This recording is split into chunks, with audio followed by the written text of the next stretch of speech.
आज के इस वीडियो में हम बात करेंगे आर्टिफिशियल इंटेलिजेंस की, यानी कि कृत्रिम बुद्धिमत्ता की। ये क्या है और ये कैसे काम करता है। नमस्कार दोस्तों, एक बार फिर से आप सभी का हमारे यूट्यूब चैनल ज्ञान केंद्र पे स्वागत है।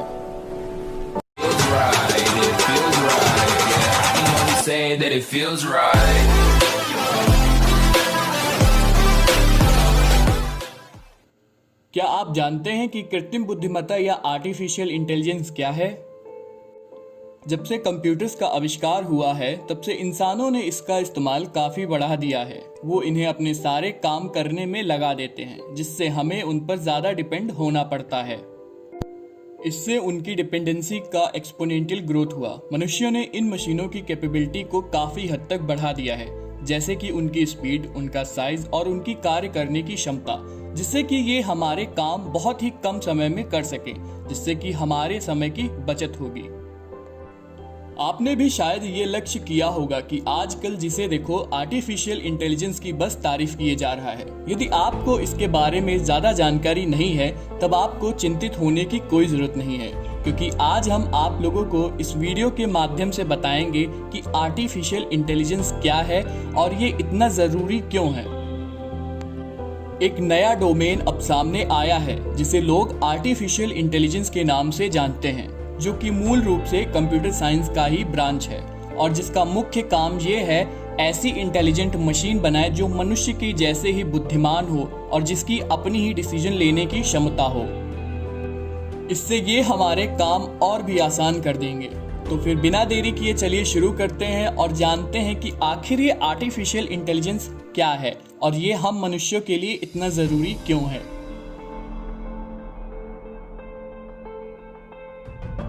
एआई का फुल फॉर्म आर्टिफिशियल इंटेलिजेंस या हिंदी में इसका अर्थ कृत्रिम होशियारी या कृत्रिम दिमाग। ये एक ऐसा सिमुलेशन है जिससे कि मशीनों को इंसानी इंटेलिजेंस दिया जाता है, या यूं कह लें कि उनके दिमाग को इतना उन्नत किया जाता है कि वो इंसानों की तरह सोच सके और काम कर सकें। ये खासकर कंप्यूटर सिस्टम में ही किया जाता है। इस प्रक्रिया में मुख्यतः 3 प्रोसेस शामिल होते हैं और वो हैं: पहला, लर्निंग, जिसमें मशीन के दिमाग में इंफॉर्मेशन डाला जाता है और उन्हें कुछ रूल्स भी सिखाए जाते हैं, जिससे कि वे उन रूल्स का पालन करके किसी भी दिए हुए कार्य को पूरा करें।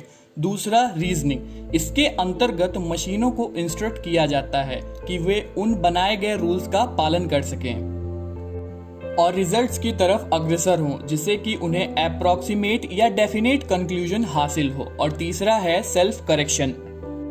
अगर हम एआई पर्टिकुलर एप्लीकेशन की बात करें तो इसमें एक्सपर्ट सिस्टम, स्पीच रिकॉग्निशन और मशीन विजन शामिल है। एआई या आर्टिफिशियल इंटेलिजेंस को कुछ इस प्रकार से बनाया गया है कि वो इंसानों की तरह सोच सकें। कैसे इंसानी दिमाग किसी भी प्रॉब्लम को पहले सीखती है, फिर उसे प्रोसेस करती है, डिसाइड करती है कि क्या करना उचित होगा और फाइनली उसे कैसे सॉल्व करते हैं उसके बारे में सोचती है। उसी प्रकार आर्टिफिशियल इंटेलिजेंस में भी मशीनों को इंसानी दिमाग की सारी विशेषताएं दी गई हैं, जिससे कि वो बेहतर काम कर सकें। आर्टिफिशियल इंटेलिजेंस के बारे में सबसे पहले जॉन मैककार्थी ने ही दुनिया को बताया। वो एक अमेरिकन कंप्यूटर साइंटिस्ट थे जिन्होंने सबसे पहले इस टेक्नोलॉजी के बारे में सन 1956 में द डार्टमाउथ कॉन्फ्रेंस में बताया। आज ये एक पेड़ की तरह बहुत ही बड़ा हो गया है और सारी रोबोटिक प्रोसेस ऑटोमेशन से एक्चुअल रोबोटिक्स और सभी चीजें इसके अंतर्गत आती हैं। विगत कुछ वर्षों में इसने बहुत पब्लिसिटी गेन कर ली है, क्योंकि इसमें बिग डेटा की टेक्नोलॉजी भी शामिल हो चुकी है और इसकी दिन पर दिन बढ़ती हुई स्पीड, साइज और वैरायटी ऑफ डेटा बिजनेस से बहुत सी कंपनीज इस टेक्नोलॉजी को अपनाना चाहती हैं। अगर हम एआई यानी कि आर्टिफिशियल इंटेलिजेंस की बात करें तो इसकी मदद से रॉ डेटा में पैटर्न को आइडेंटिफाई करना काफ़ी आसान हो गया है। वहीं इंसानों द्वारा बहुत सी गलतियां होती हैं। इससे कंपनीज को कम समय में डेटा के ऊपर ज़्यादा इंसाइट प्राप्त होती हैं।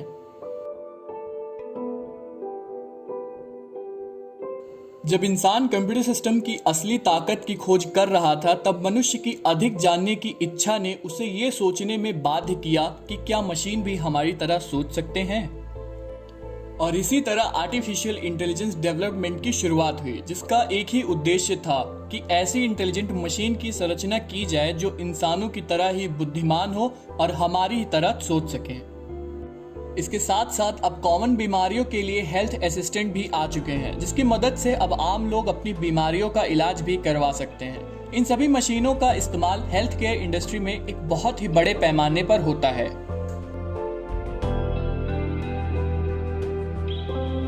रोबोटिक प्रोसेस ऑटोमेशन की मदद से अब हाईली रिपीटेटिव टास्क को अब मशीनों के द्वारा किया जा रहा है। मशीन लर्निंग एल्गोरिथम्स को अब एनालिटिक्स और CRM प्लेटफॉर्म के साथ इंटीग्रेट किया जा रहा है, जिससे कि ये पता चल सके कि कैसे कंपनीज अपने कस्टमर्स को बेहतर मदद कर सकती हैं। चैटबॉट्स को वेबसाइट के साथ इनकॉर्पोरेट किया जा रहा है ताकि जल्द से जल्द कस्टमर्स को सर्विसेज दी जा सके। आर्टिफिशियल इंटेलिजेंस का एजुकेशन में एक बहुत ही बड़ा रोल रहा है। AI की मदद से अब ऑटोमेट ग्रेडिंग की जा सकती है, जिससे कि एजुकेटर्स को टाइम मिल सके बच्चों को पढ़ाने में। AI की मदद से कोई भी छात्र अच्छे से इंस्पेक्ट किया जा सकता है और क्या उसकी ज़रूरत है, किन किन सब्जेक्ट्स में वो वीक है इत्यादि। उस छात्र को सही तरीके से मदद मिल सकती है। आजकल AI ट्यूटर्स की मदद से स्टूडेंट घर बैठे सभी चीज़ों का हल ढूंढ लेते हैं। इससे उनकी पढ़ाई में इंटरेस्ट काफ़ी बढ़ता है। आर्टिफिशियल इंटेलिजेंस की मदद से फाइनेंशियल इंस्टीट्यूशंस को काफ़ी लाभ मिल रहा है, क्योंकि कंपनीज को पहले डेटा एनालिसिस में बहुत खूब पैसे और समय इन्वेस्ट करना पड़ता था, पर अब ऐसा नहीं है। अब तो आर्टिफिशियल इंटेलिजेंस सब कुछ बहुत ही कम समय में कर देता है। आर्टिफिशियल इंटेलिजेंस का इस्तेमाल मैन्युफैक्चरिंग इंडस्ट्री में खूब जोरों से है। पहले जिस काम को करने में सैकड़ों लोग लगते थे, वहीं आज एक मशीन की मदद से वह काम बहुत जल्दी और बेहतर तरीके से किया जा सकता है। दिन ब दिन आर्टिफिशियल इंटेलिजेंस का इस्तेमाल बढ़ता ही जा रहा है। हम मनुष्य धीरे धीरे ऐसी ही मशीनों के ज़्यादा आदी बनते जा रहे हैं। हम हमारी ज़रूरतों को पूरा करने की कोशिश में आर्टिफिशियल इंटेलिजेंस को और भी ज़्यादा शक्तिशाली और भी ज़्यादा एडवांस कर रहे हैं, ताकि ये हमारे कठिन से कठिन कार्य को कर सकें। ऐसा होने से हमारे जाने अनजाने में ये मशीनें और भी ज़्यादा ताकतवर बनती जा रही हैं और इनमें सोचने की शक्ति भी धीरे धीरे बढ़ती जा रही है, जिससे कि ये किसी भी परिस्थिति में खुद को ढाल सकते हैं और ये हमारे लिए अच्छी बात नहीं है। एक्सपर्ट सिस्टम बनाना, कुछ ऐसे सिस्टम्स को बनाना जो कि इंटेलिजेंट बिहेवियर प्रदर्शन कर सकें, जो कि लर्न कर सके, डेमोन्स्ट्रेट, एक्सप्लेन के साथ साथ अपने यूजर्स को एडवाइस कर सके। ह्यूमन इंटेलिजेंस को मशीन्स में इम्प्लीमेंट करना, ऐसे सिस्टम्स बनाना जो कि इंसानों की तरह ही समझ, सोच, सीख और बिहेव कर सके। अगर हम रियल वर्ल्ड की बात करें तब ज्ञान की कुछ अजीबोगरीब विशेषताएं हैं, जैसे कि इसकी वॉल्यूम बहुत ज्यादा है या यूं कहें अकल्पनीय है। ये पूरी तरह वेल ऑर्गेनाइज्ड और वेल फॉर्मेटेड नहीं है। इसके साथ साथ ये निरंतर बदलता रहता है। अब बात आती है कि AI टेक्निक्स क्या होता है, तो मैं आपको बता दूं, आर्टिफिशियल टेक्निक एक ऐसी टेक्निक है जिससे कि हम ज्ञान या नॉलेज को ऐसे ऑर्गेनाइज वे में रखेंगे जैसे कि हम इसका इस्तेमाल बहुत ही एफिशिएंटली कर सकते हैं। जैसे कि ये पढ़ने और समझने योग्य होना चाहिए जो लोग इसे प्रोवाइड करते हैं। ये आसानी से मॉडिफाई करने योग्य होना चाहिए जिससे कि इसकी एरर्स को आसानी से सुधारा जा सके। ये बहुत सी जगहों में यूजफुल होना चाहिए, हालांकि ये इनकम्प्लीट और इनएक्यूरेट हो।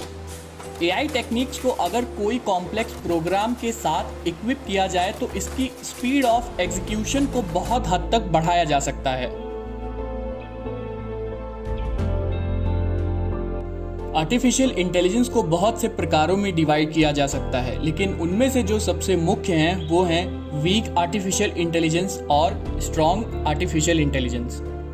वीक आर्टिफिशियल इंटेलिजेंस, इस प्रकार के AI को नैरो AI भी कहा जाता है। इन AI सिस्टम्स को कुछ इस प्रकार से डिजाइन किया गया है कि ये केवल एक पर्टिकुलर टास्क ही करें। उदाहरण के तौर पर virtual personal assistant such as Apple Siri weak AI का बहुत बढ़िया उदाहरण है। स्ट्रॉन्ग आर्टिफिशियल इंटेलिजेंस, इस प्रकार के आर्टिफिशियल इंटेलिजेंस को जर्नल आर्टिफिशियल इंटेलिजेंस भी कहा जाता है। इस प्रकार के AI सिस्टम में जनरलाइज्ड मनुष्य की बुद्धिमत्ता होती है, जिससे कि ये समय आने पर अगर कोई इससे डिफिकल्ट टास्क दिया जाए तो ये आसानी से उसका सॉल्यूशन निकाल सकता है। टर्निंग टेस्ट को मैथमेटिशियन एलन टर्निंग द्वारा सन 1950 में डेवलप किया गया था। इसका इस्तेमाल ये जानने के लिए किया गया था कि क्या कंप्यूटर भी इंसानों की तरह सोच सकते हैं या नहीं। एरन हिंज, जो कि एक assistant professor of integrative biology and computer science and engineering Michigan state university में, इन्होंने ही एआई को 4 हिस्सों में कैटेगराइज किया था, जो कि कुछ इस प्रकार हैं। इसका एक उदाहरण है डीप ब्लू, जो कि IBM चेस प्रोग्राम है और जिसने गैरी कैस्परोव को सन 1990 में हराया था। डीप ब्लू को कुछ इस प्रकार से डिजाइन किया गया है कि ये चेस बोर्ड के पीसेस को आइडेंटिफाई कर सकता है और उसके हिसाब से ये प्रेडिक्शन कर सकता है, लेकिन इसकी अपनी कुछ मेमोरी नहीं है, जिससे ये अपने पास्ट मूव के बारे में याद नहीं रख सकता, जो कि फ्यूचर में इस्तेमाल कर सके। ये पॉसिबल मूव्स को एनालाइज करता है, इसके खुद के और इसके अपोनेंट की, या फिर उस हिसाब से सबसे बेहतर स्ट्रेटेजिक मूव को चुनता है। डीप ब्लू और गूगल्स अल्फागो को नैरो पर्पसेस के लिए डिजाइन किया गया है और इसे आसानी से दूसरे सिचुएशन में अप्लाई नहीं किया जा सकता। इस प्रकार के आर्टिफिशियल इंटेलिजेंस अपने पास्ट एक्सपीरियंस को इस्तेमाल करके अपने फ्यूचर डिसीजन को तय कर सकते हैं। कुछ डिसीजन मेकिंग फंक्शन जो कि ऑटोनोमस व्हीकल्स में इस्तेमाल किए जाते हैं, उन्हें इसी प्रकार से डिजाइन किया जाता है। ऐसे ही ऑब्जर्वेशन इस्तेमाल करके भविष्य में होने वाले हादसों को कुछ हद तक रोका जा सकता है, जैसे कि कार को दूसरे लेन में चेंज करना। ये ऑब्जर्वेशंस परमानेंटली स्टोर नहीं होते।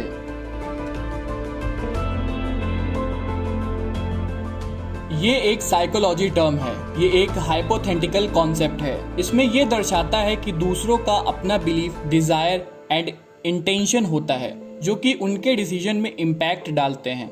इस प्रकार के आर्टिफिशियल इंटेलिजेंस अभी इस दुनिया में मौजूद नहीं है।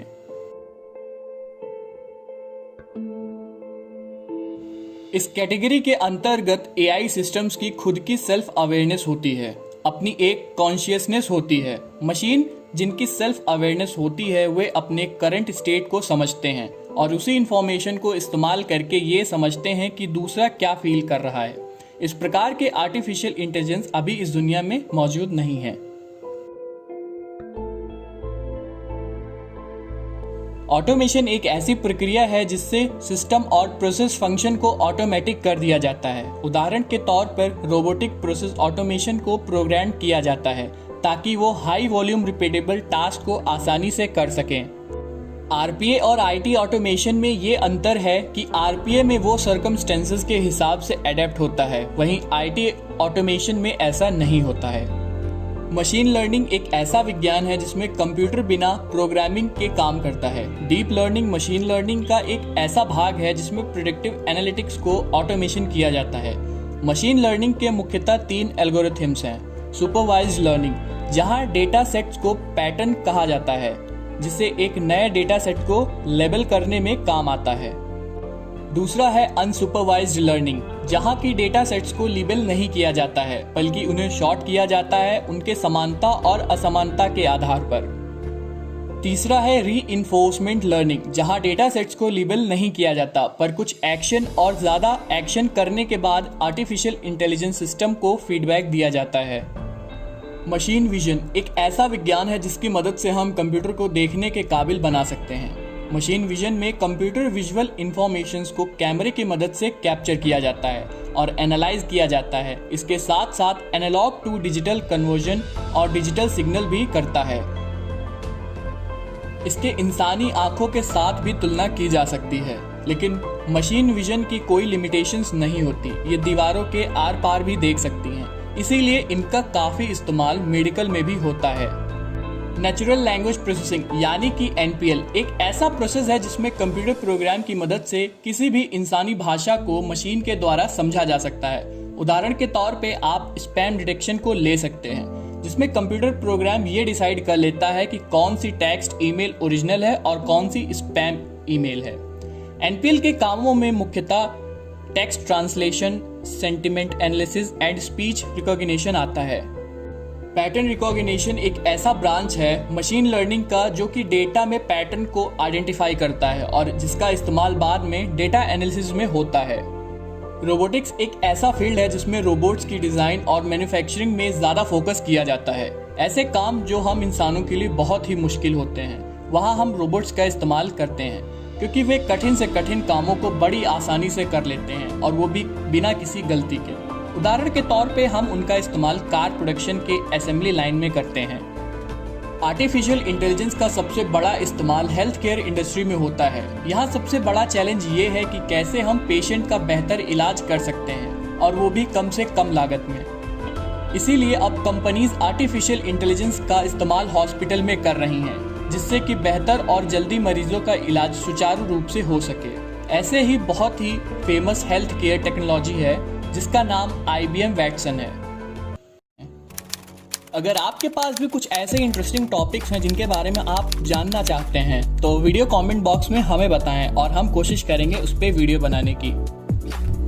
अगर आपको हमारा वीडियो पसंद आया हो तो हमारे वीडियो को लाइक करें, शेयर करें और हमारे यूट्यूब चैनल को सब्सक्राइब जरूर करें और साथ ही बेल आइकन को जरूर दबाएं ताकि आपको हमारे अपडेट सबसे पहले मिलते रहें। तो यार आज के लिए बस इतना ही, मिलते हैं अगली वीडियो में। तब तक के लिए जय हिंद, जय भारत।